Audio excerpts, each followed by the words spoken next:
তো এখন বাজে 6:30 মতো। তোমাদের দাদা এসে গেছে, এসে গিয়ে এখন যাচ্ছে হচ্ছে অফিসে, মানে আমাদের চেম্বারে। তারপরও চলে গেলে আমি কাজ করতে বসে যাব।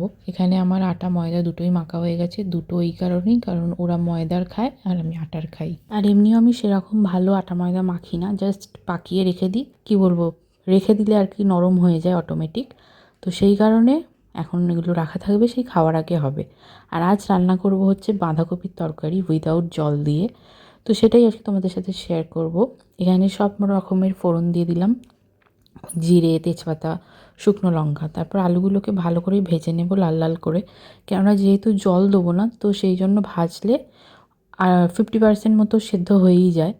তো ভালো করে ওই জন্য ভাজতে হবে। কাঁচা কাঁচা ভাজলে কিন্তু সেদ্ধ নাও হতে পারে। চন্দ্রমুখী আলু হলে অতটা অসুবিধা হয় না, কিন্তু এখন নতুন আলুগুলো সেদ্ধ হতে এমনি টাইম লাগছে।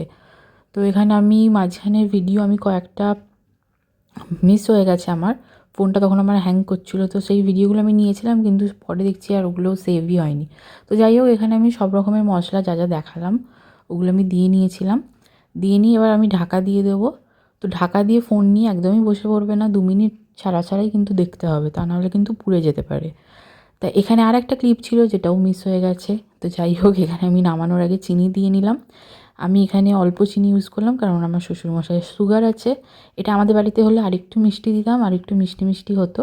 তো এই রান্নাটা করতে মোটামুটি 10 মিনিট লাগে চাপা দিয়ে, ঠিক আছে। এখানে কিন্তু আমার আলুও সেদ্ধ হয়ে গেছে, কিন্তু আমি জল ইউজ করলাম না। আর রুটি যখন হবে সেই সময় একটা করে ডিম সেদ্ধ হয়ে যাবে, আর বেগুনটা লাস্টে ভাজা হবে চাটুতে।